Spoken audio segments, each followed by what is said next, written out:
welcome to another edition of the Sports War. And we are back. We got the full crew in the house. That is what it's all about. The Yankees, out of any team in the league, are the best equipped to handle a blow like this. I think there is a higher power at play here. He's due law of averages. That dude is the ultimate scrub. It's trash. Yeah. Every person you have in there is fucking trash. Next game, you're going to see a big performance. You can see it in the end of the game, and I'm just totally stoked and excited for this. And we are back. Welcome to another edition of the Sports Court here on a Thursday. Barnes, Tony, Domac, how you fellas doing? Yo, I am feeling great, baby. Let's go. It's Thursday, almost Friday, ladies and gentlemen. Obviously, Mets won yesterday. Talk about that. A lot of NHL playoff pictures to look at. No, the Yankees didn't play yesterday. I mean, if that's how you want to start the show off, Brian, we can start it off like that. Like, that's fine. Okay. No, but I mean, it just, I honestly, in all seriousness, thought you were talking about the Mets. So I figured you'd say both New York teams won yesterday. I mean, it wasn't that hard. I didn't even get a chance to say it. I didn't even get a chance, dude. He was not get a chance, dude. I don't think you were going to say it. You were not going to say that. Yeah. Typical Mets fan. It's good, though. I'm glad the Mets are playing well because now we can resume the banter. It's been a long time. But we're back. Yeah, you sound a little nervous, honestly, dude. Obviously, you sound nervous. I'm saying I think it just things were calm. Like, you know how like you have periods of war, period of peace. Right. I feel like we've had an extended period, and I think this could be the time where it trickles back. Yeah, potentially. You get kept due with some comments, probably. At some point, I think you feel like he's a lock for some comments. You would think that. So much to get to. Obviously, RBC Heritage underway, and the Corrales Punta Cana Championship as well. We got the PGA Tour live coverage of the RBC Heritage to my left. Kind of sick. But before we do that, we do have a couple comments here. Oh, of course, we have Josh B in the house early and often with a fat. Let's go! Soundboard okay? No, it's great. The board is fine. I think the operator maybe is. He says, "What up, fam? Happy Thursday. Itching for the weekend." He is. Wonder if he has big plans, Josh. Hashtag TCA, hashtag Sportsport, hashtag DTV. I mean, I'm sure too, just the weekend. The Rangers on Sunday. The Rangers on Sunday. I'm sure maybe, I don't know if it's going to be nice this weekend. Maybe a little barbecue action in his. It's going to be overcast, but no rain or anything. Oh, that's good. So I could see him growing up some chicken or something, Usually when it has the overcast sign and it's like around 60 degrees, I mean, the sun's going to come out. Yeah. They're going to be it's going to poke out a little bit, too. Knicks Saturday, too. That's right, dude. Huge. Listening to Rick and Dave this morning, fans calling in, everybody is jacked. I think actually Purple Belt Mike, who, from the company, called in and he was all jacked up and stuff. But people are like, and Rick and Dave seem very confident. There we go. There's a lot of people that are excited about this Knicks team. And it was confirmed yesterday because of the Sixers win that they're going to play in the first round, which is what we expected.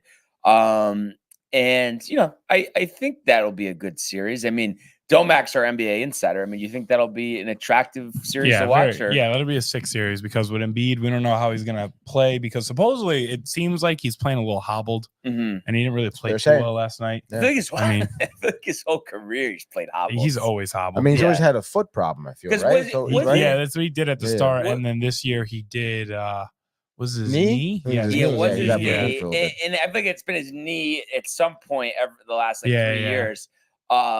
But what was it? He missed his first 2 years of his career or 3 years? It was 2 years. I think it was 2. And then played 38 games, but was great. Gave him a big extension. Then he's been relatively healthy since then. And he's been good in the regular season, but when playoffs come, he's been atrocious. Not atrocious, but like he's averaging, 30 and 10 in the regular season. Then all of a sudden he drops down to like 23 and 5. And it's like you can't drop down 7 points and 5 rebounds in the play. It's supposed to be the other way. Playoffs, exactly. Brunson does the opposite. Like Brunson plays better. So are you thinking though that 6 or 7 game series or no? I think the Knicks could. I can see the Knicks winning in 5. They're probably going to win in 6. Really? Yeah. I don't know. Maybe it is. Because they were talking about this, which is true, but they were saying like, on Rick and Dave that like you can't think about last year or the previous years, but I don't know. For some reason, that does come into play for me. And I always have thought, I mean, I guess it's like how many times you're going to say they have potential and then they don't do it. But I've always just thought like the Sixers talent wise, like have a really good team. So I don't know. I just don't, I just can't see the Knicks like just rolling over them. I felt like last year was a year because when they played Boston, first game Harden has 40. They bring us all the way to game 7. In game 6, they were up 10 in the fourth quarter. Tatum had a terrible game, and then they ended up coming back. We ended up coming back. So I think last year was probably their last window because now I just think there's too many good teams. Like I think the Knicks are way better than them just because OG's going to guard Tyrese Maxey. Jalen Brunson's going to do his thing, and then Embiid's he just seems hurt. So I just don't think he's going to be able to put up 30 and 10 every game in that series. So I don't see how they just outplay New York. Yeah. No, I mean, I think there is evidence to that for sure. And I mean, obviously it would be great for the city, for the Garden, to have some runs by, both the Rangers and the Knicks. I mean, and then with the baseball going on, it's just like all of a sudden out of nowhere, after we've really had some lulls, it would be like the best stretch for New York sports we've had in a long time. Kind of crazy, actually. Islanders sneaking into the playoffs. Yeah. You still think, though, there's no chance Jeremy Schaap outside of UBS talking about a game 7 with the Hurricane, or I guess it would be game 6 to close out or something like you just think no way, Tony. No way, dude. It's a shame. Gentlemen's at best. I just feel like I just want like the easy access to UBS for round 2. Oh, I know, dude. But Carolina, fly down. But obviously easier to drive than fly, but not drive there. Don't get excited, dude. Oh God. I mean, I don't know, man. I mean, it's really tough. I really just don't think the Islanders are going to have what it takes. I mean, the Hurricanes, they're not a team that gets upset often, I feel. No. But then again, though, I mean, when we beat them a couple of years ago, I mean, weren't they technically like the better team like that year? Yeah, but we weren't a wild card team, True. Yeah, we were a lot better than the Islanders are. But also, I guess it's just I think what makes me feel different than if it was a different sport is just hockey's so crazy. Yeah, true. It's so crazy. Never know what's going to happen. Patrick Waugh, heart of a champion. I mean, you can't discount that either. I mean, he knows what he's doing. That's true. I'm sure he's hyping up the players pretty well. And I think though, like he and the team maybe doesn't get enough credit. I know it was like, oh well, your start was so poor. You lost all these overtime games. But the fact that they made the playoffs, I mean, we had them counted out of the playoffs for 3 months. Yeah, literally. I mean, it had to be almost like a perfect storm for them. Yeah. In order for like, in the words like certain teams losing, Penguins going on a skid, the Caps like almost honestly blowing it, like kind of crazy. The Flyers actually blew it. The Flyers and the Red Wings totally collapsed. Like, so like some of those teams, I mean, you were probably at that point, if the Islanders weren't 3rd in the division, like they probably weren't going to make the wild card. Yeah. Like it literally happened so perfectly for them to make the playoffs. So, and obviously, we'll talk about NHL in a sec, but I'm just thinking about, we're talking about the Flyers, we're talking about the Penguins, obviously both teams staying home. I mean, do you think any chance both coaches get fired, or you think Sully has some goodwill there in Pittsburgh that they're not going to just can him after this year? Yeah, I think Pittsburgh will stay put. It's tough for the Flyers. I mean, I feel like Tortorella has been taking a lot of heat recently too. I don't know. I think both teams stay put though. Okay. I really do. But it's like it's like next year's got to go smooth. No, literally, like if it's next year, like first couple months you suck, like it's over. Because I mean, what a collapse by them. Unbelievable. Because he was like a front runner, I feel like, for coach of the year for half the season. Yeah. Kind of crazy, but. We also have Hot Take Gianni in the building. Yes, sir. He says a big let's go! He says, good morning, gentlemen. Shout out to the TCA NDTV. Mets with a nice win last night. You better follow that up with a nice Yankees win as well. I was just going to say, typical Mets fan not mentioning the Yankees. This is deja vu. No, literally, typical Yankees fan can't handle the Yankees not being talked about. 10-3 in the last 13. He said Knicks versus Sixers, and Embiid clearly hobbled. Yeah. Rangers start Sunday. What a weekend at MSG. I mean, she's going to be bumping. It is going to be bumping. And I just tough with the ticket prices. Like we should be there game 1. That like especially first round of the playoffs. Like the fact that to go to a game just to get in the building that you have to shell out almost $400. I feel like that's crazy. No, Such is going there. But the season tickets, right? Yeah. Especially 400 for like 400. I'm assuming it's like far back seats, right? It's not even like section 100. Yeah. I'm sure section 100 is probably over 1,000. How about your mother saying Bridgeport Brewery pizza was reviewed by the pizza guy as great? Is she talking about gotta be Brewport? I would imagine Brewport. And she's talking about Portnoy. Yes, I would imagine she's talking about Portnoy. Okay, he did do a review there a couple years ago. He did. No, I was thinking of her, and then I said he. And how about Bernie? It says morning fellas with a fat. Let's go! And then my mother says, yes, that's it. I've been to Brewport already a couple times. Tight pizza. It's okay. I thought you were tight. Or was that my No. Listen, the first time I went there, tight. Actually, Okay. the first 2 times I went there, and this is back in undergrad or grad school, whatever. Like, so stupid operation. Just like they tried to do beer and pizza. It's cute, and it's like this was before the amphitheater was there too. So it was just Webster Bank. It was just like, why would I even want to be around this area? Okay. But we ordered pizza from there. I want to say like 6 months ago, and it was good. The pizza was good. No. But I would like to go there and actually try the place because if I remember correctly, there's like not a TV in sight. I was just about to say if there was, it would be like the perfect place to go because they have so many good beers on tap. Huge. The pizza is amazing. The mashed potato I love bacon. the pizza. The mashed potato bacon is so good. So it's just almost like a spot you kind of got to go like early in the day on like a Saturday, before the games start. You know, kind of like a pregame spot. Yeah, I like that. I think Johnny, by the way, also says, Brian, our Mets versus Yankees season bet isn't looking as bad as I thought. Credit where credit's due. Hot take. I mean, listen. I mean, after a horrendous start, the Mets have really turned it around. Kind of ironic. A couple former Yankees at the forefront here. Severino yesterday. Harrison Bader hitting near 300. So it is a story. That's right. And it'll be interesting to see if the Mets could keep it up. Obviously, this is getting way ahead of ourselves, but could you imagine if we could finally get that Subway Series rematch? That would be unbelievable. Sick, insane. Do you think to get into either stadium for that, it would be $1,200? Probably, yeah. So crazy. That is crazy. Start saving up now. As Jason Day looking on here on number 4 at the RBC. Yeah, how are we doing up there? Because I can't see. He's 1 under. And then I have our the leaderboard up here.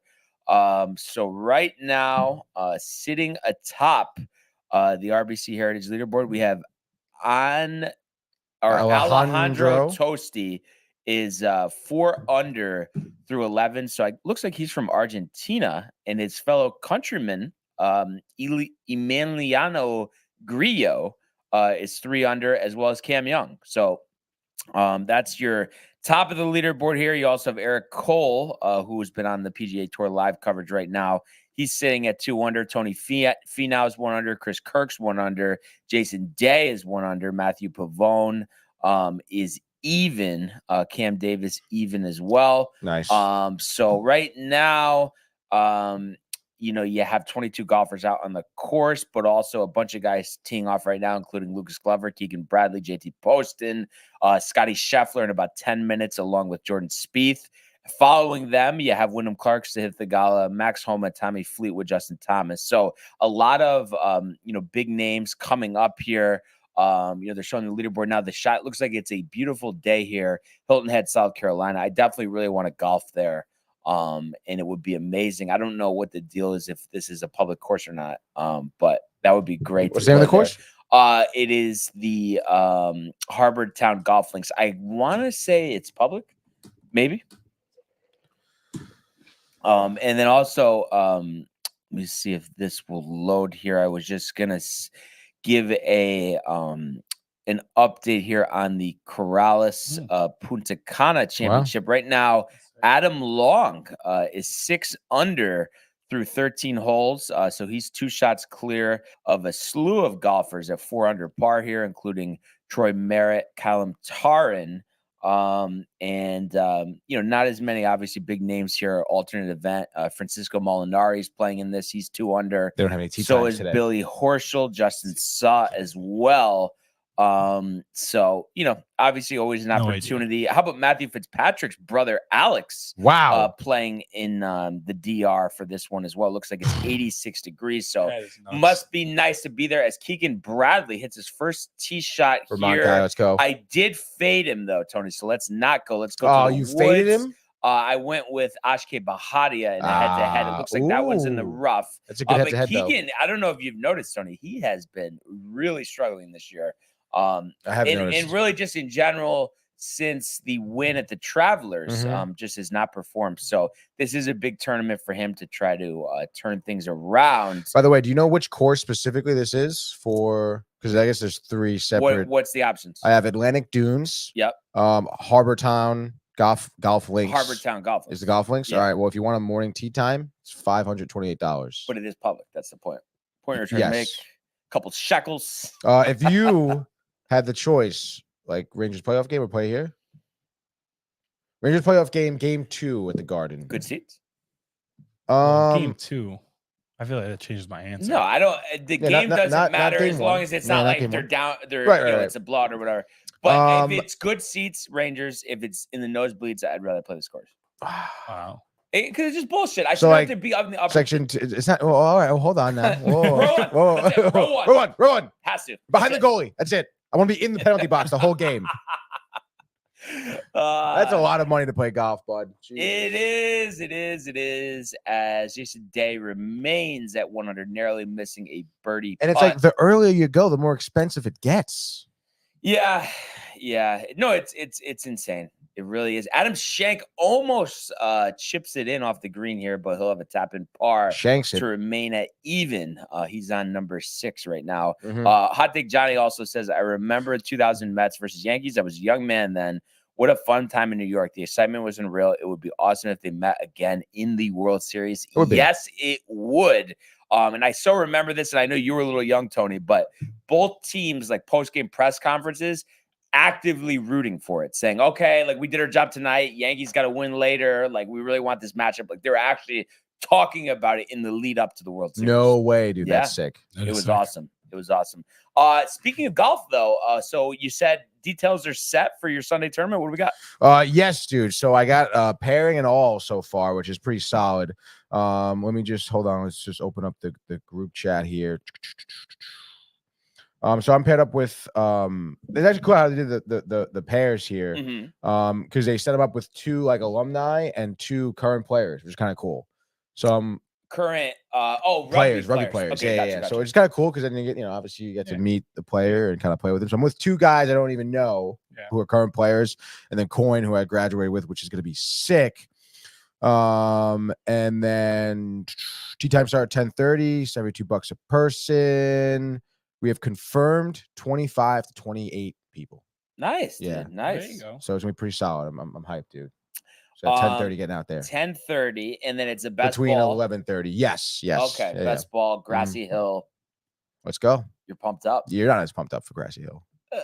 I'm pumped for you though, honestly. I'm pumped for me as well. You don't get to golf enough. So I don't. It's gonna be nice. Sunday morning too, like 10:30. So I'll probably be done around the time with this Rangers, like 3 o'clock. Yeah. Like that's gonna be a great Sunday. Yeah. I'm really looking forward to it. I'm actually kind of tight. Like I could obviously just stream the beginning of it, but like I think my tee time is like 12:20 or something on Sunday. Oh, really? You're looking at 4 o'clock. Yeah, but I don't know. I don't really mind that much, especially if it's only for part of the game. To watch it on my phone. Like it just would be beat. Like if I have no way to see anything or whatever. But the fact that you could, I'll golf and watch like obviously it doesn't really happen because the Yankees usually play at night. But I'm saying I golf all day and watch games. Like because you're in the cart so much. Oh yeah.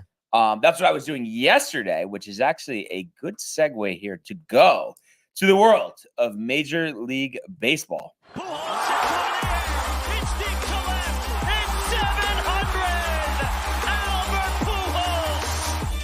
What a play! Stop it! Yep. And Alonso cracks one. The Mets win the ball game. Out of sight. And it works at 100 miles an hour. 14 strikeout. Drove deep to left field. There it goes. See ya. All right. So the Yankees with the series finale here against the Blue Jays yesterday, an afternoon start. It was a 3:30 first pitch in Toronto, a pitching matchup of Kevin Gausman versus Marcus Stroman. And as we've seen with the Yankees recently, definitely got off to a slow start here. Had some opportunities on the offensive side of the thing out of the game early on. Were unable to come through, and Dalton Varsho in the second inning going deep, a bomb to right center off of Stroman, 373 feet. His first of 2 home runs yesterday. That scored Schneider as well. So the Yankees, starting out in the hole here. And I have to say, as a couple innings went on, you had that feeling like, here we go again, flat offensively. Gleyber and Judge striking out in big spots. What are we doing? But who else to start putting things in the right direction other than Juan Soto? He had a double to center field, scoring Oswaldo Cabrera in the 5th inning, the top half. So that made it 2-1.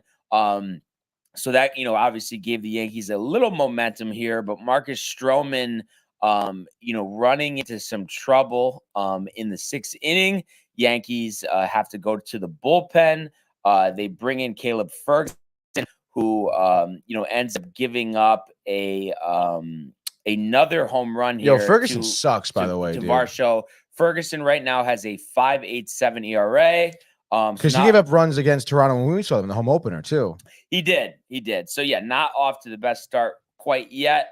Obviously, we do have a lot of time left here, but so Varsho with 2 home runs, he had gotten off to a slow start this season. He's on my fucking bench yesterday, dude. So for me too, but I still had a good day because Michael King had a dominant performance yesterday and Bryce Miller. Anyway, so that home run made it 3-1. They also gave up a sacrifice fly Ian Hamilton did to Bo Bichette. That made it 4-1. So really put the Yankees, up against it. And by the way, Stroman in this one, after giving up those 2 runs early, kind of settled down. You would have liked to see him go further in the game through 99 pitches, 5 1/3, 6 hits, 2 runs, 2 walks, 2 strikeouts, and the 1 home run allowed to Varsho. ERA right now sits at 0.42. 8th inning, the Yankees get the score again. Juan Soto, a bomb to right center. So that cut the deficit 4-2. So nice to see Soto have a really big game yesterday. 3 for 3, 2 RBIs, and that was his 4th home run. And then, they get the final out there of the bottom of the 8th inning. They bring in Victor Gonzalez, who actually only throws 2 pitches. And this is where the rally starts. So the Yankees go into the 9th inning down 4-2, and you're kind of thinking, wow, they're going to get swept.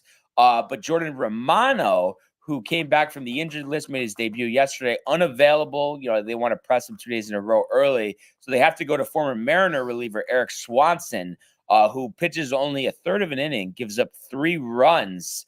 And then they had to bring in Maiza, and he gives up another run. And how they got these runs, Giancarlo Stanton, an absolute missile to left center, 437. So good. Stanton had got off to a strong start.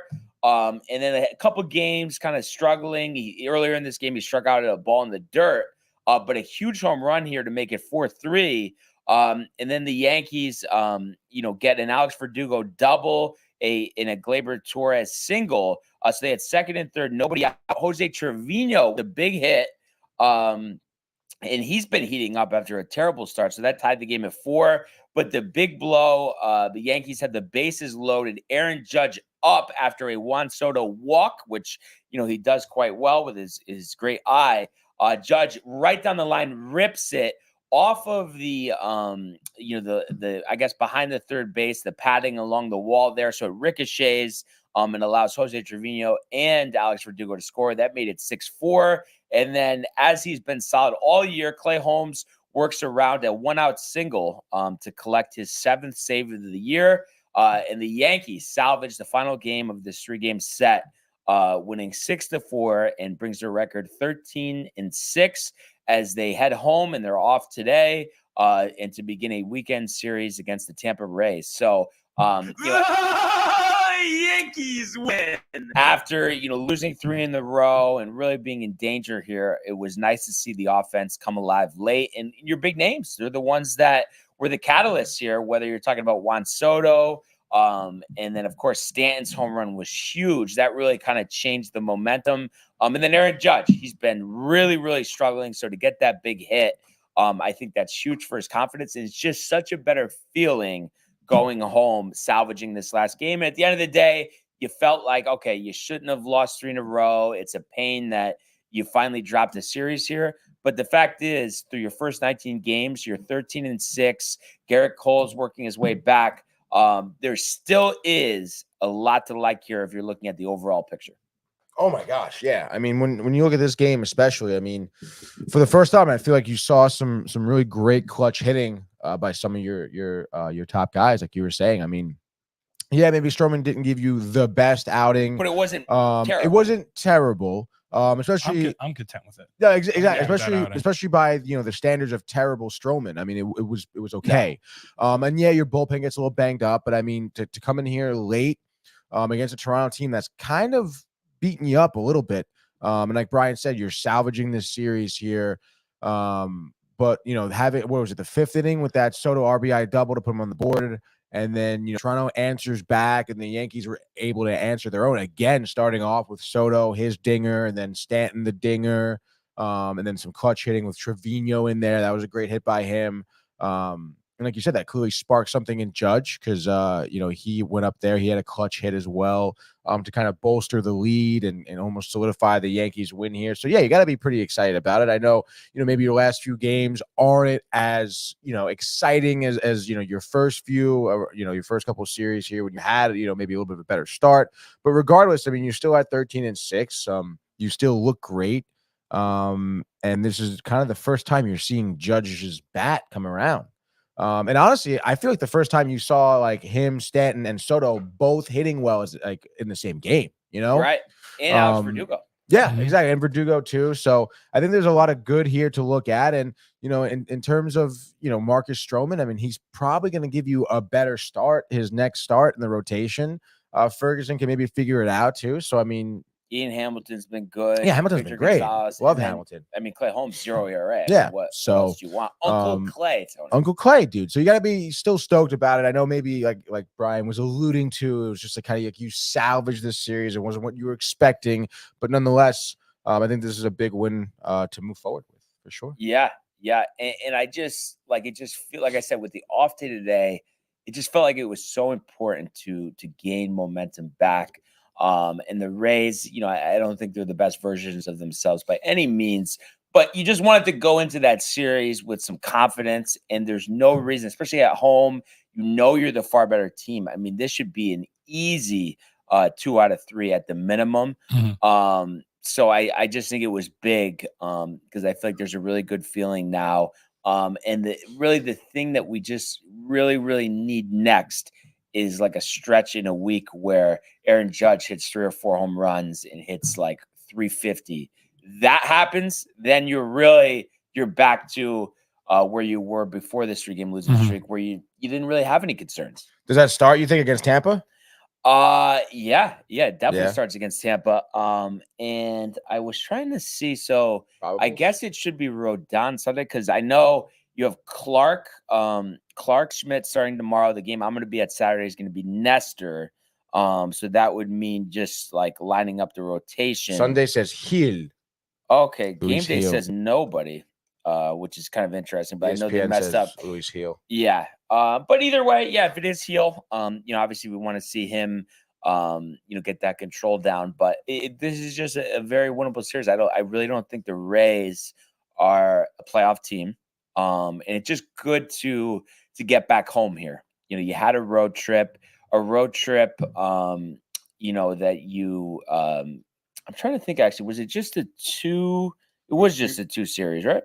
Yeah. The Cleveland and Toronto. And Toronto. Yeah. Yeah. So you end your road trip 3-3. I mean, obviously you would have liked a little better, but now let's have a strong homestand here. Cause it is a 6-game homestand. Cause you actually have 4 at the A's. So this is what separates the really good teams, the World Series teams, is when you take care of business where you need to take care of business. Oh, yeah. Really, like I understand that it's hard to 4-game sweep a team, but don't you think, Domac, like there really is no excuse not to 4-game sweep the A's at home? No, 110%. Especially at home, I expect them to sweep. Yeah, at the bare minimum. I mean, worst case scenario, it's like we win 3 out of the 4, and it's because like there was a walk off or something. Like, but it still just shouldn't happen. But I know what you're saying. But it also, don't you think though, like if you just think about the last couple of years, like that's what's happened. And God forbid, I mean, I feel like we've seen scenarios where they've split something like that. I was gonna say, yeah, they're probably like when I look, they're probably gonna end up just splitting the series. It's gonna be a whole big to do. Judge isn't gonna play well.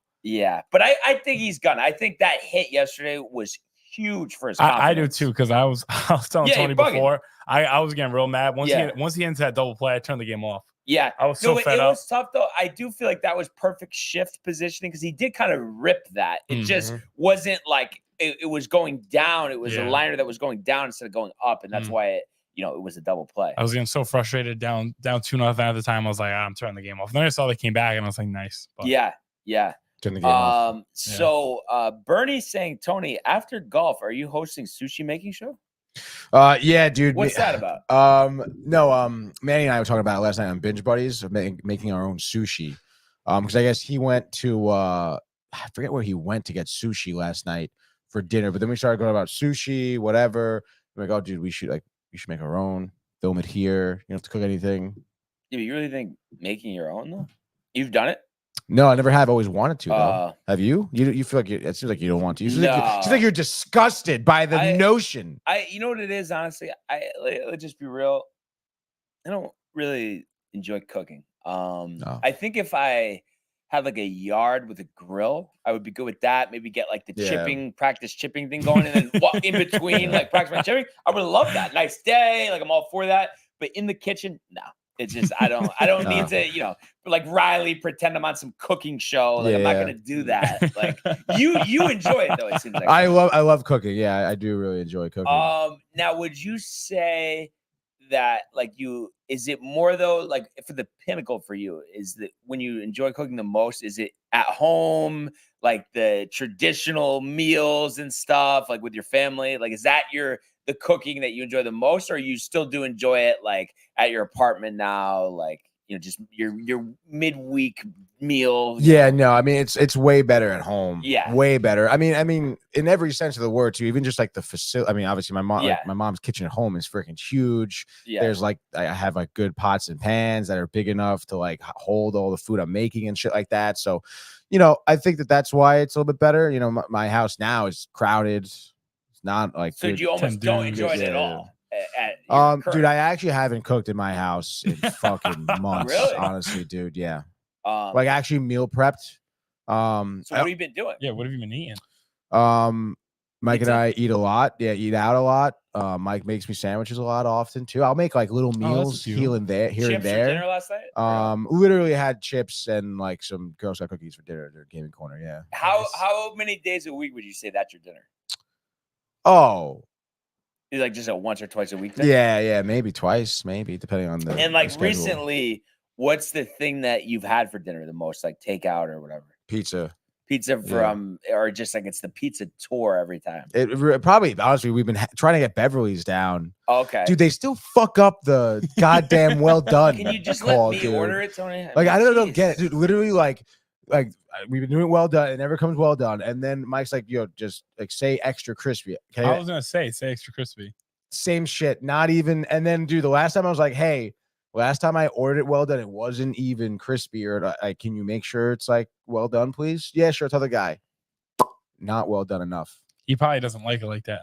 The guy who makes the pizzas probably like. I got some fucking dirty look. I feel like when I walked in to pick it up, dude. Yeah, because isn't there somebody there though that Mike thinks if he's working, like then the pizza always comes out good? I don't know if it's like the younger person working there or something. I thought Mike said that. Yeah, I guess, dude. It doesn't. I've had both. I've had them all. It doesn't matter. But last time, literally, I walk in and like, oh, like you're the large bacon, right? And then the guy, like the old man, like popped out, looked at me. Like pop back in. I was like, all right, like I think just let me order it next time. We'll call one right now.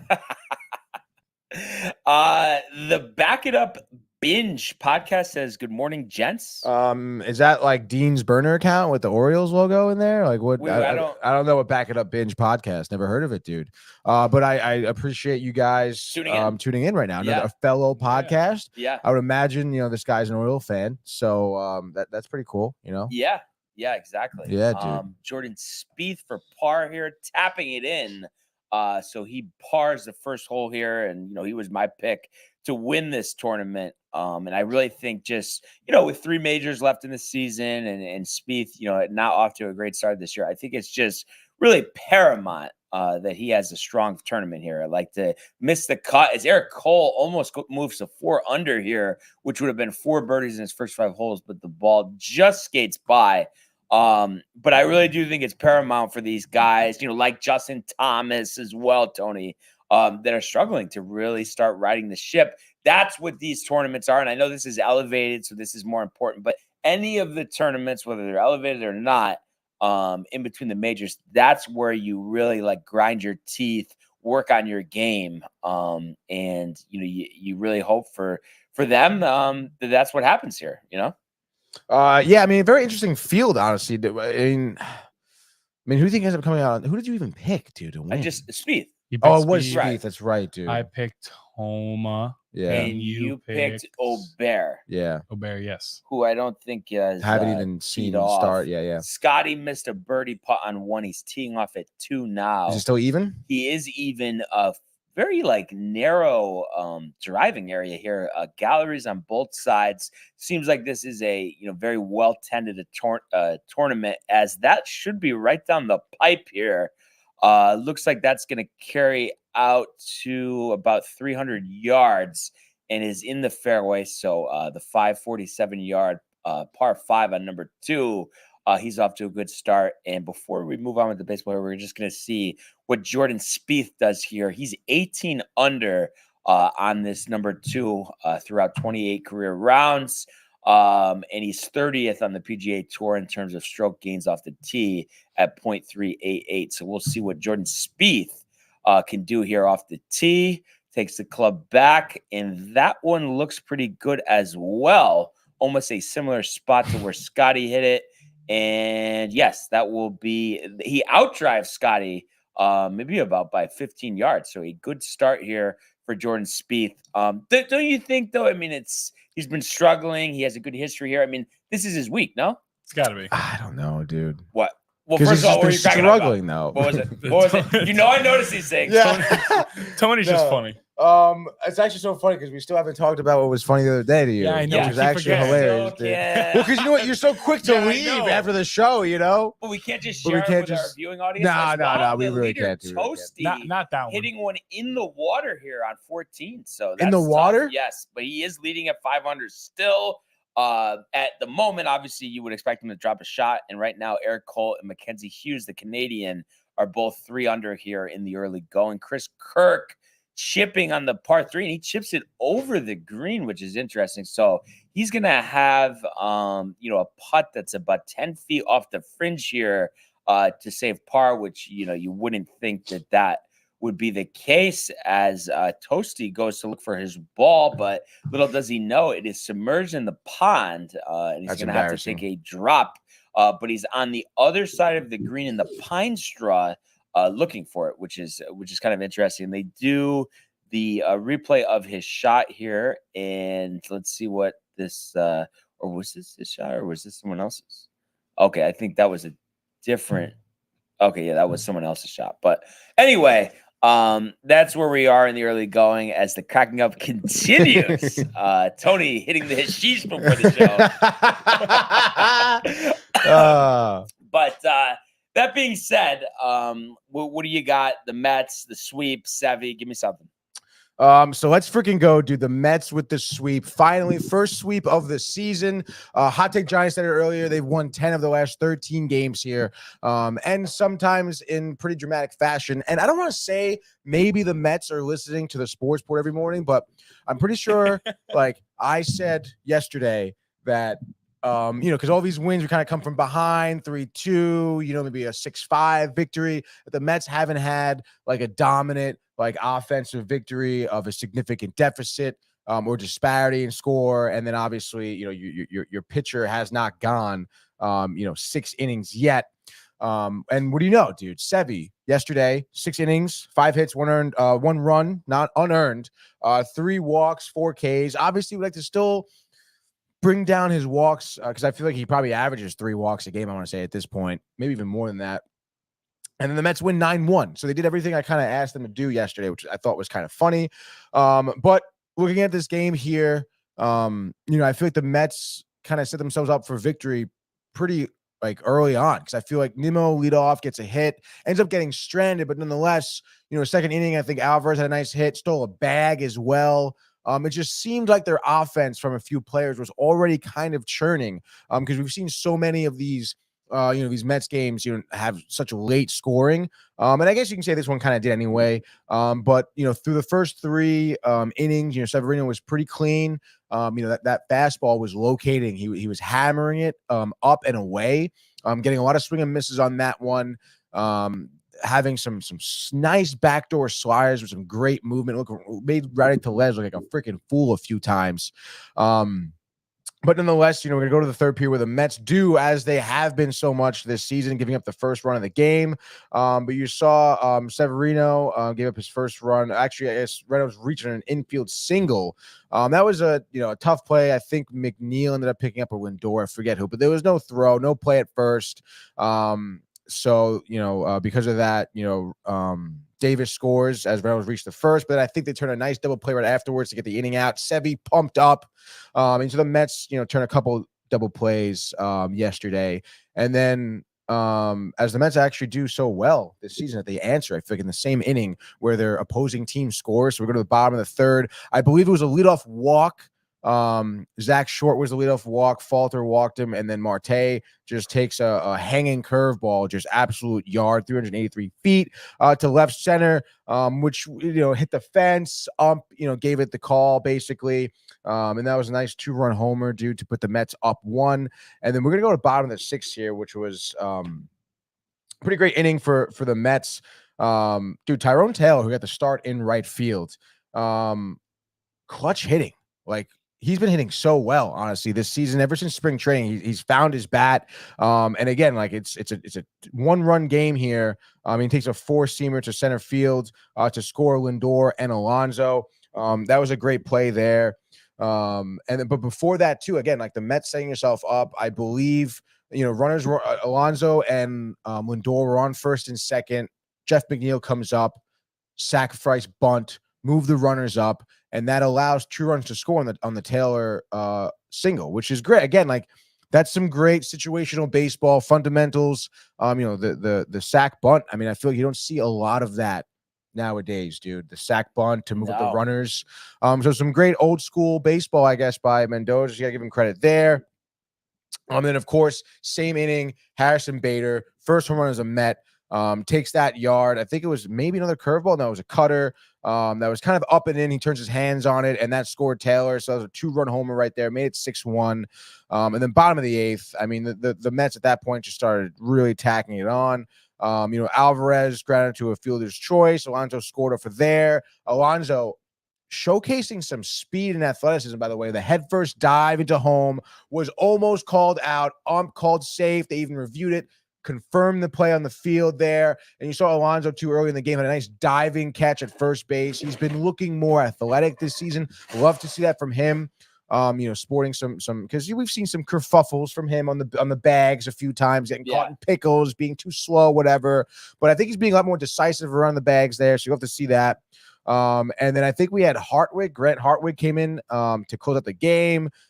Pretty solid. He's all right. I think he's still kind of, on the fringe bullpen guy for me, but obviously in an 8-run game, no reason to use Ottavino or Smith or Diaz. So great win by the Mets there. Again, you want to look at that box score.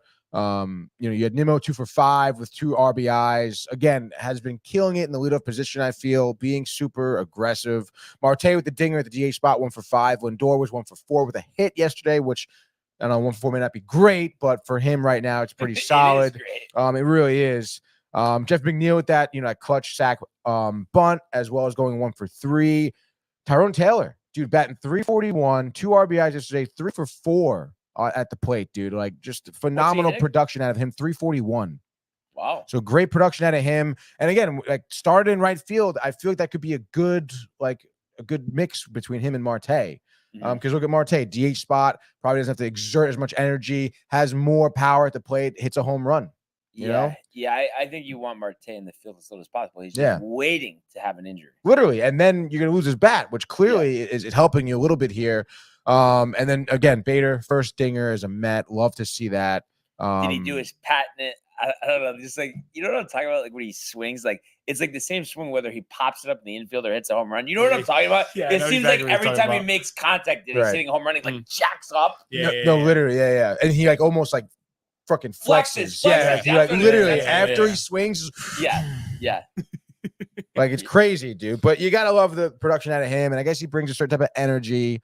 So you love that from the Mets, dude. Like I said, 10 out of 13. Like let's freaking go here, dude. This is so like where are you with the Mets? Where are you, dude? I mean, you want to feel pretty good. Again, first sweep of the season, excuse me.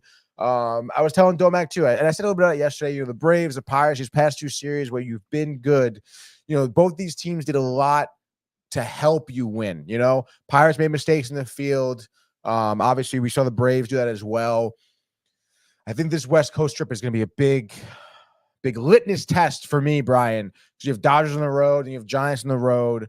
Those are two. It's huge. It really is at this point. And the Dodgers, you know, again, like having some injury in the pitching department. They've struggled maybe a little bit, you know, against the Padres you saw last year. I don't know. Did they win last night? They did. The Dodgers. I didn't check, but they've you know, they fumbled a little bit. They lost to the Nationals. And again, like they lost 2 out of 3 against the Nationals, I believe now. So again, like you're kind of like it's faltering Dodgers here, clearly. And you know, you kind of want to pick up here where the Mets have been playing their best baseball. So let's go. What is your like realistic expectation with the road trip? Honestly, with the Dodgers, the way they're playing, but then never they do. But then you never know. How many games are they playing? 4 against the Dodgers? No, 3-3. It's 3-3, I believe. And then they head to Oracle Park. Yeah, if I were you, I would say maybe 1-2 against the Dodgers, 2-1 against the Giants. I'd be pretty content. I'd like to see 3-3. I'd like to see 4 win one series, 4-2, winning both series. Yeah, you want to win both series? I mean, I don't know. What the fuck kind of questions are? I just know. I mean, every want to, but I'm saying if we're gonna be realistic, I feel like the Dodgers. I mean, I don't know. Yeah, Dodgers on the skid though. Let's Dodgers on the skid, but. Like, they're still the Dodgers. Like I almost would, if I were you, I would almost feel better if the Dodgers like were red hot instead, because no, I don't know, man. I just feel like though there's just patterns with baseball where, you know what I mean, you're good, you're not, you're good, you're not, and it's like, you know, you would think they would be motivated to turn it around here. Yeah, I'm sure they probably are motivated, but I don't know. I can see again, first game you have Minaya against Yamamoto. Talk about turning it around. Minaya is due to turn it around. Yamamoto played pretty well second outing. That's what I mean, though. I feel like third outing, he comes in, the Mets bats are hot. It's LA. They're excited about the warmth. Maybe. You know? And then game 2, you have Jose Butto, who did great. I think he had 6 innings, 8 Ks, his last start, something like that. I think it was against the Braves, too. So that was a good lineup that he navigated. Okay. And then third game, Adrian Hauser against Paxton. Paxton could lay an egg. Oh, yeah. I mean, you know? Yeah, 8 walks, I think, last start. Yeah, dude. Okay, so we're sweeping the Dodgers. Then we're going to Oracle Park. So then we're going to Oracle Park. So we're sweeping the Dodgers is what you're saying. All right. Whoa, 2 out of 3. I don't know. You made it seem like we're sweeping the Dodgers. Exactly. I make it seem like you're sweeping, so then you're like 2 out of 3 doesn't seem so outlandish, you know? And then you're in San Francisco. And I don't know, Katana versus Wynn. Who the hell is Wynn? Who's that guy? Anyone? He's not that good. Not that good? Mets have some good bats. Keaton Wynn, 4.03 ERA. His last start against Miami, 6 innings, 1 run. But before that, get popped by the Padres, get popped by the Rays a little bit, get popped by the Dodgers a little bit. So I don't know. I can see the Mets, you know, scoring 10 there. And then you have Severino versus Webb. Like, you know, why can't that be a pitcher's duel? Maybe they can sneak out one. And then Manaya's back in there against Snell. Who has a 12 ERA? Snell. Yeah. Really? Yeah. He only had 2 starts. But. Yeah. He's played terrible. And it's kind of ironic. Tomorrow, I was just looking at this. Snell versus Montgomery. Montgomery's first start for Arizona. So you're going on an 8-game win streak. So basically, we're sweeping the West Coast, is what. And you're coming back on an 8-game win streak with a birdie here to move to 1. Which means your record would be what? If we took the next 6 games, well, 10-8 right now. 16-8. Yeah. 16-8. And all of a sudden, but at 10-8, I know it's been a little bit of a seesaw to start. I mean, but is that like decently ahead of where you thought, Tony? Or I would say that's pretty standard, like where I thought we would be. Just because like 2 the games hot start over, and then the sizzle out. Yeah. But still, do you feel like through 18 games that you feel better than you expected to feel? No, honestly, I think I'm still pretty like. They won 10 of the last 13. No. Yeah, but at this point, I'm still like, I still have the same worries. I'd be riled. You know? Jordan Spieth with a birdie here for. No, I'm riled for the turnaround. But again, like, this is where I expected them to be. Turnaround's good. But again, like this West Coast trip. But the way they started to now go 10-13. Like 3 straight birdies. But then I keep thinking about the way they started. Picking up a birdie on number 1. Could be. That could be a fluke. They went 10-13, or they went 10-3. Yeah, but they could be 15. They could be 15-3 right now if they were playing the way like they were. See, that's now, like, you know, like, get a little ridiculous. 15-3. Is it ridiculous? Like, I thought it was ridiculous that you get swept by the Brewers at home to start the season. Like, I think that's ridiculous. Yeah. Okay, so so like that's pathetic. 2 more wins, so you're 12-6. Okay, maybe. Like, what are we talking about? But if you go 5-1 on the road trip, then are you like riled? Absolutely. Like 5-1 the road trip. Pitchers go 6 innings. Sevy follows it up. Buteau follows it up. Manaea looks solid. Yeah. We score. Yeah. What type of world are we in? What do you mean? I don't know. I just feel like that's like a perfect world. Well, no, I perfect did ask. world, I but, suggested it. It's a 5-1. It's a 5-1. No. I'm not saying that. I'm saying like just the way you kind of like win the detail for every game. Like it just seems like perfect scenario. You're going 6-0, but I feel like all that has to hit. Like Severino's due for a 10. Kind of like a 5-game parlay in the sense. Yeah, exactly. I mean, it's 6-game parlay. Yeah. But like obviously, I'm gonna. That's like me picking like the 4 major sports. You literally asked me what I thought, and I'm gonna set the stage on how the Mets could get these wins. Yeah, and I think the Yankees are going to win 100 more games from now, and they're going to have 120 wins, and we're going to be 120-40. Like, I just feel like it's a little outlandish. See, that's way more outlandish than the Mets going 6-0 on a fucking road trip against the Dodgers and the Giants. Well, the Giants maybe. The Dodgers just dropped 2 games to one of the worst teams in the league. That doesn't mean they're just going to be terrible all year. I do. Think no. But it doesn't mean I'm not saying they're going to be terrible all year. But I'm saying like right now they're not playing well, and right now they're going to play the Mets. I see that. Like what the fuck? And just looking at it from afar, though, I'm telling you, I think that's worse for the Mets than if they had swept the Nationals. Honestly. Yeah, but that doesn't. I don't think so, dude. What do you think? Tony? I don't know, man. When you have a team that's supposed to be really good and then they have a bad series, like what do they do next series? Usually, I don't know. With all those veterans, is that usually though? Yeah, because they're an experienced team too. They're gonna want to get out there. I feel like they are. I don't think they're gonna want to. Of course, they're gonna want to get out there and win. But like right now, they're not playing well. They're trending downward. But what I would say, Tony, is all bets are off to start playoffs. But for the regular season, I mean, kind of hard to not see the Dodgers winning 100 games. I know they're only 12-9, but they probably will. I know they will, but I'm just saying, like right now, they're not playing well. Like, you look at their last few games, like they didn't play well. Right. So again, off like today. I know, off day today, but then the Mets come in here who have the momentum. All the momentum in the world is to the Mets, and the Dodgers are kind of dead in the water. Like it's a momentum game here. It's a streaky over 5 innings. I don't know. It just seems like a law of averages. That's what I'm saying. Just right. But you're telling me that seems like they're due. So so you're telling me that the Dodgers are due to play well and the Mets are due to not play well. I mean, 10 out of 13 is a lot. That's a big ass. That's 10-3. I mean, you would have said that's not possible before that started. Yeah, certainly. So you're due for. So now they did do it, and now I'm telling you they're gonna keep winning, and then you're gonna tell me that that's not gonna happen. Because don't you think though the way the season's structured, there's runs. There's 10-3. There's 0-6. There's then in the middle of that, maybe like a 7-5. Like that's how the season is. Yeah. So why can't this 10-13 turn into like a 14-15? Right? Like, wow, 4-2, 14-15. That doesn't sound so crazy. 14-15. That's one game even under 500. Yeah. Oh. But I don't know. I would say though, if I had to be, I would think the reasonable thing to say is probably you're looking at a split on this road trip and probably losing 2 out of 3 to the Dodgers. I agree.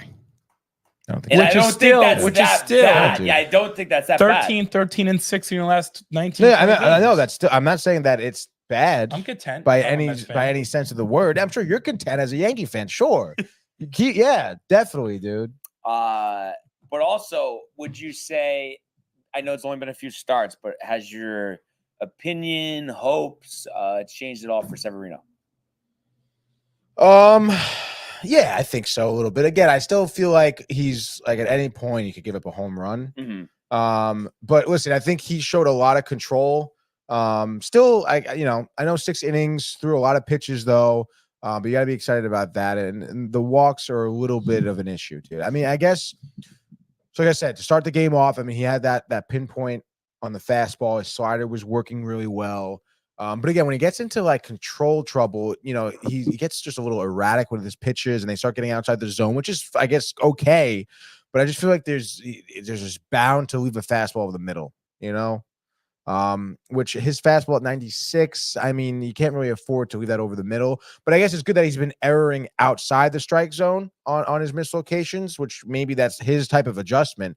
But if he goes out there and 6 innings, no one runs like he did yesterday, I mean, that's great. And I'm telling you, this is a surprise. This is a minor revelation just because me and Domac know, and I know just from like looking up box scores and stats and stuff.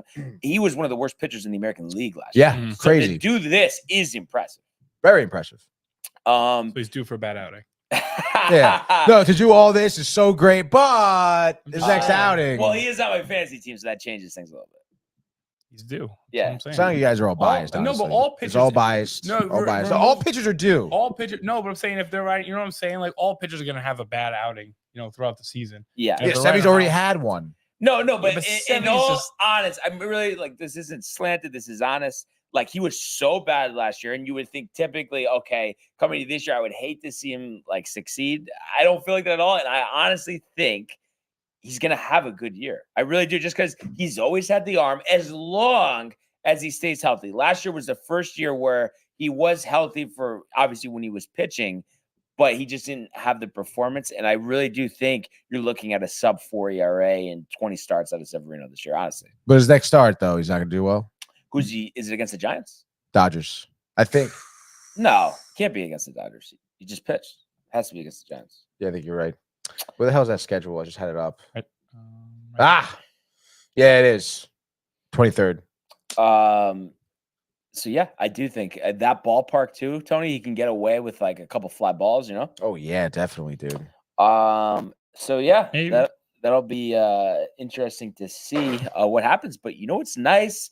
Light slate today. We can do a full Tony baseball frenzy. Wow, look at Domac on the money with the music. All right here. We're doing the full frenzy. We have 5 games today, starting early and often at 1:10 p.m. on this beautiful Thursday, baby. Let's start off in Tampa Bay as the Rays are taking on the L.A. Angels at Tropicana Field. The Rays are minus 155 here at home. Over under 8.5 runs. Griffin Canning getting the start for the Angels. He is 0-2 with a 9.88 ERA, giving up 5 home runs over 13 2/3 innings pitched. For Tampa Bay, we have Ryan Peapot, who was a 5.4 ERA. 2 young pitchers, obviously. You look at so far, this is, I believe, game 4 of this series. Looks like the Rays have dropped 2 already, actually, ironically enough, to the Angels. They lead the series 2-1. Do the Rays tie it up, dude? Yes, they do. We want them to win before they come to the Bronx, so maybe a hard-fought win at that. And I think they will win this game. It's an under, but the Rays win 4-3. I don't know, man. I'm gonna take the Angels here. Canning. Canning. Give me Canning here. But I'm gonna say Angels in the over. I say a lot of runs given up here. Yandy Diaz, dude. Yandy. I say it's a couple dingers here. Why not? Isaac Paredes actually has 5 home runs for Tampa Bay. A dinger for him as well. And would you know it? Ahmed Rosario batting .328 on the season. There you go. But nonetheless, dude, the Angels here, Mike Trout, couple dingers for sure. Taylor Ward, 23 RBIs. Well, yeah, make it 10 home runs. I can't believe he actually has 8 already in the season. Why not go for the turkey, dude? And I say the Angels win this game. I'm going to say 7-5, dude. Let's go next game up here. 1:10 still in Detroit. The Rangers taking on the Tigers, dude, at Comerica Park here in Detroit, Michigan. Your over-under will be at 8.5 as we have Jack Leiter, dude, getting his major league debut against a Kenta Maeda, dude, a familiar face. I believe Minnesota, right, dude? Yes, Minnesota, I believe, now in the Tigers. Dodgers. That's right, been around for a little bit. Total is at 8.5. 8.5. All right. So Jack Leiter, son of Al, former Yankee and Met pitcher. I think he has a dazzling debut here. We see that all the time, too, with big pitching prospects. They come up, and they're just so impressive. And I think that's what we're going to see here. The former Vanderbilt product, I think he goes 6 innings, strikes out 10, allows 1 run. And I think this Texas offense gets going. Disappointing start at 500 right now. Odolis Garcia with a grand slam in the 4th inning propels the Rangers here 6-1. So the Rangers in the under. I absolutely love that Rangers in the under call. I think Jack Leiter does perform very well. Al, I've met his father. Great man, dude. Great. Did you meet Al at the Network? MLB Network, yeah, Great dude. guy. Did some pitching breakdowns with him. It was absolutely awesome to work with him. And I think that for my fantasy team specifically, give me Marcus Semien here going yard twice against Kenta Maeda. He has a pretty solid career against him. And Mark Canha goes 0-for-4 with 3 strikeouts for the Detroit Tigers as the Rangers win 5-2.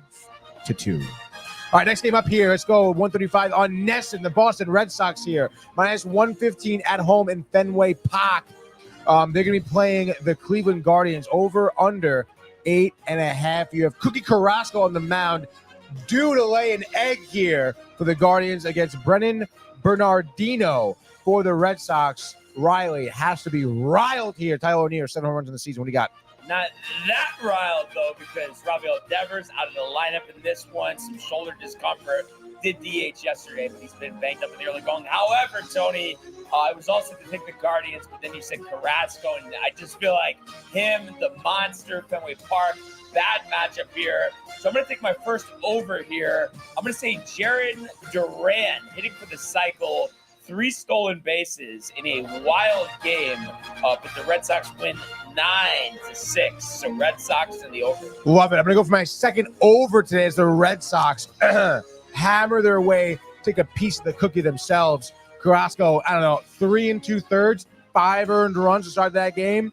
Red Sox going to win it 8-5. Next game, 7:40 p.m. ESPN Plus. We're in Chicago as the Cubs at Wrigley Field. We'll be taking on the lowly 4-15 Miami Marlins. Over under 7.5 as we have AJ Puck on the mound for the Marlins, against a familiar face in Jameson Taillon. God bless you, Domac. AJ Puck so far 0-3 in the season, 5.19 ERA. Taillon has not started a game this season. Season debut for Taillon. Pretty interesting there. First game of this 4-game set against the Marlins. How do you think the Cubs do here? I think the Marlins win. AJ Puck gives them 6 scoreless. Taillon labors through 5. And I think the Marlins here win this game. We're going to say 4-1. So the Marlins in the under. I'm going to say give me the Cubs and the under. I think Taillon, quality start. 6 innings, maybe 2 earned runs, 6 Ks, a walk, couple hits, whatever. AJ Puck gets hammered, dude. Michael Bush, who's batting. Michael Buckta, dude, who's batting .317 for the Cubs here with 6 dingers, will be adding to that. 1 out is not out yet, obviously, because it's a late game. But I say, Jake Berger goes down, honestly. He's a fucking asshole, I think. Fuck the Marlins. Cubs win this game 5-1. Cubs and the under. Last game, final one. On FS1, Brian, at Oracle Park, the Giants are taking on the Diamondbacks. And you know about the juice here with Ryan Nelson. Excuse me, not Ryan, Reen Nelson. Reen Nelson on the mound for the D-backs against Logan Webb for the Giants. I guess Webb putting up some respectable numbers here, 3.8 ERA through his first couple starts. 17 Ks over 23 and 2/3 innings pitched. Michael Conforto leading the Giants with 4 dingers, also 14 RBIs and 292 batting average. He's having a great start to the season. Does that start to the season affect the Giants' victory here, dude? Yes, it does, because his first at bat into McCovey Cove. And I think this is it. Wow, Scotty with a double bogey on 3. So he's going to be 1 over Yikes! through his first 3 holes. But yeah, I think Webb pitches solid. And I think the Giants handily beat the Diamondbacks here. We'll say 5-1. So the Giants in the under. It's a good call, dude. I'm trying to think right now. It's tough not to go Conforto. Love the story. Love the man. Logan Webb, too. Better pitcher here. Yeah. Would you take over or under? Would you take under? 7.5. I say give me the Giants and the over. They win 5-3. That is your baseball frenzy. Very easy task for you here, Tony. So we were all caught up going into yesterday. So if we could just do a quick update here, if you wouldn't mind. For games on Wednesday. Because did we not update yesterday? I always forget. I'm pretty sure you took the like road and you said we're not going to update. Oh, did I really say that?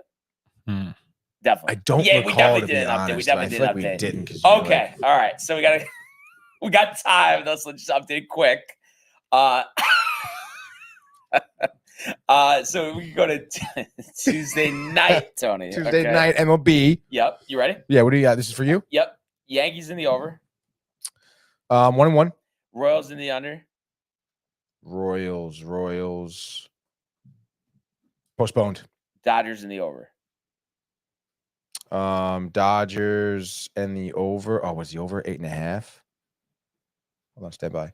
So you were 1-1, and then now the Dodgers over under was 9.5. So you're 2-2. 2-2. Yeah. And then I feel like just to make it easier, skip ahead because we'll do the hockey after. Baseball Wednesday? Yesterday, yeah. All right, what do you got? Yankees in the over. 4-2. Royals in the over game 1. 5-3. Dodgers in the over. 5-5. Cardinals in the over. 6-6. Mariners in the over. 7-7. 7-7. Okay, so that's a 7-7 spot. And then if you could go to hockey from Tuesday. Hockey from Tuesday. Standing by. We're back in hockey from Tuesday. What do you got? Capitals in the under. Capitals in the under. So that makes you 9-7 total. Canucks in the under. 9-7, 9-7, 9-7. 11-7. Jets in the under.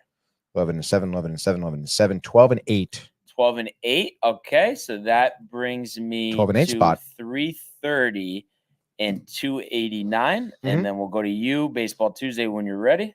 Baseball Tuesday. Let's go. All right, so Baseball Tuesday for Tony here. Yep. Mets. You did have the Mets in the under. Let's go. 2-0. Diamondbacks in the over. 4-0. Red Sox in the under.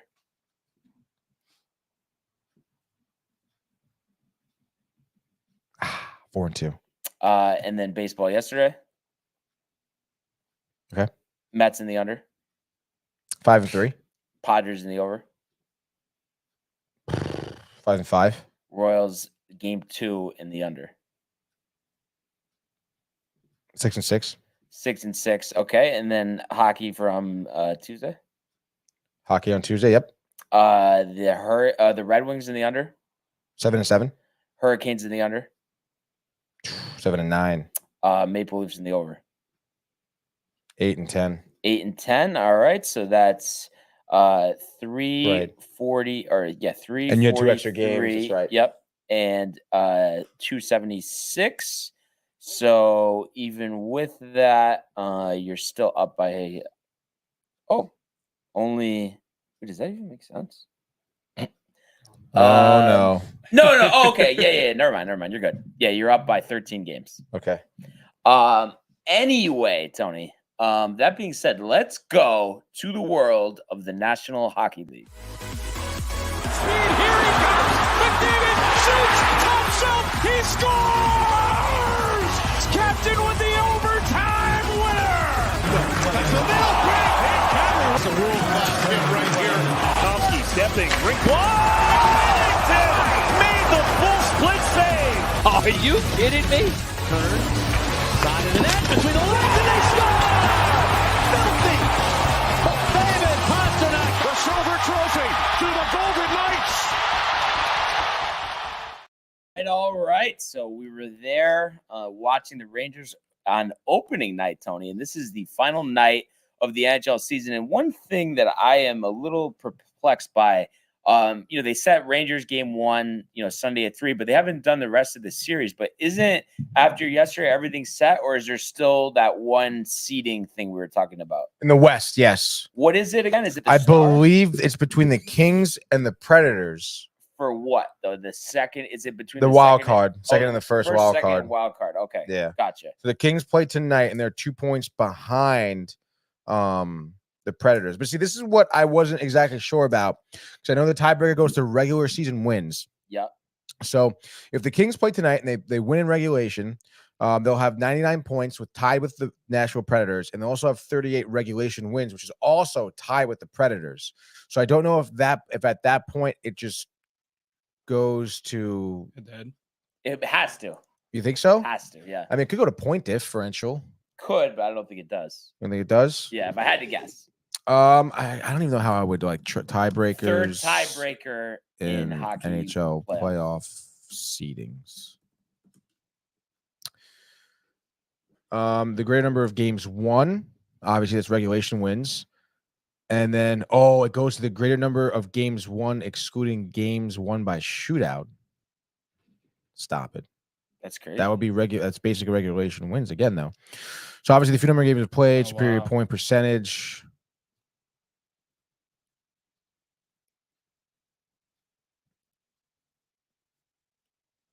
Oh, that's brutal.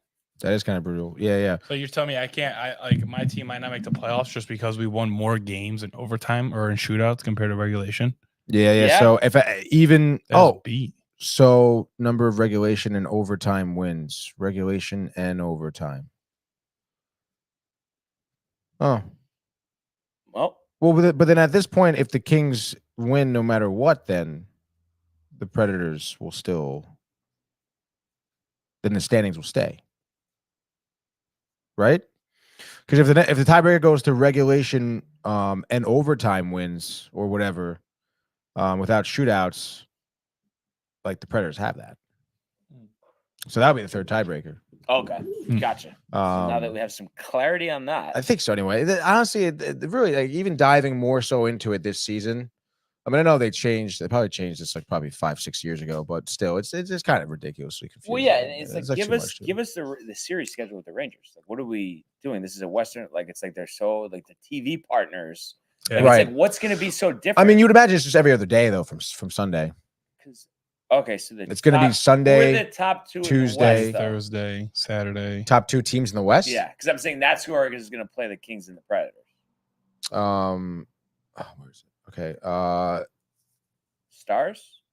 Yeah, Stars and the Canucks. So I feel like doesn't it not matter who plays who? None of those matchups are oh my God, we need to put that front and center. Right or no? No, I'm saying not that it's it's playoffs, obviously. Yeah. But you know what I mean? That yes. With big fan bases and stuff. Right. No, yeah, I understand what you're saying there. Yeah. You're totally right. Unless they just think the Kings, but I feel like the Kings don't have that great of a fan base, do they? The LA Kings? Yeah. Yeah, they're pretty solid, dude. But you know what I mean? When you just think of the top fan bases, I feel they've got to be in the middle somewhere. They're not, it's not like they're some, you know what I mean? Where you would think with some of the other markets, the Bruins, the Rangers, the Islanders, something like that, Yeah, no, I totally agree with you there. So yeah, what I'm thinking here, last day of game. So there's 6, so we could do 3 and 3. So I guess technically, Tony, that would be an abbreviated hockey frenzy. Right on the button. My goodness, ladies and gentlemen, this could be, well, this is the last regular season, albeit abbreviated nonetheless, hockey frenzy, dude. And you know what? Brian is giving me the pick of the litter here. Oh, and honestly, it's so tough to decide whether what's going down or not, but I don't give a shit. Let's go. I'm going to go with the Kings, baby. 10:30 p.m. tonight. The Kings are playing the Blackhawks. LA minus 360 over there at the Crypto.com arena. Over-under is going to be at 5.5. Give me the Kings getting the regular season sweep against the Blackhawks. It's going to be early and often for the Kings, and it's going to go way over. Kings could score 5.5 just on their own as the Blackhawks run like an 8-game losing streak. The Kings are going to, I guess, end their regular season pretty hot. Give me Trevor Moore with a goal. Kevin Fiala with a goal. Adrian Kempe with a goal. Anze Kopitar probably won't play. He's day-to-day, whatever, dude. And then Cam Talbot, why not fourth? No, I'm not going shutout. It doesn't matter. Great game here. So the Kings win 6-1. All right. So we have the Oilers matched up against the Avalanche.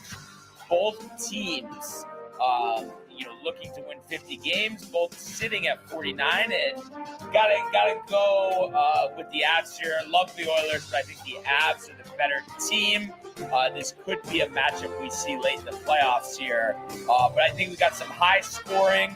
But at the end of the day, I say the Avalanche win 4-3 overtime. Who else? Cale Makar with the game winner. Absolutely love that. Next game for me, I'm going to go with the Minnesota Wild here. In Minnesota at home, minus 150. Over under is 5.5. The Wild, another team also going for the regular season sweep here. And I think they will get it here. Two teams that are obviously out of playoff contention. This is their last game they'll be playing for a little while. Definitely going to go hard, meaningful. Give me the Wild, okay? Matt Zuccarello, Hattie, boom, batty. That's right, Josh B. And the Wild go on to win this game. I don't know. I'll say 6-3. So Wild and the over. All right. So I'm going to go with a minus 400 favorite here in the Golden Knights over the Sharks. The Ducks. What a bad season it's been for the Ducks. Trade away all their players. It's in that 26 wins on the season. And I think, we're looking at the same result that we've seen out of them all season. And complete embarrassment, Tony. I'm going to say a 5-0 shutout as the Knights prepare for the defense of their Stanley Cup. 5-0. Under Knights. Let's go.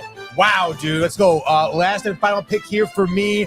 I'm going with the Canucks here in Winnipeg for a final game of the season. JT Miller, you know it. And the Canucks are plus 110, plus money on the road. Josh B, bet all of your mortgage on this game. Give me the Canucks. Take all your winnings, put it into Bitcoin, buddy. Over-under is 5.5 here. JT Miller, 103 points on the season.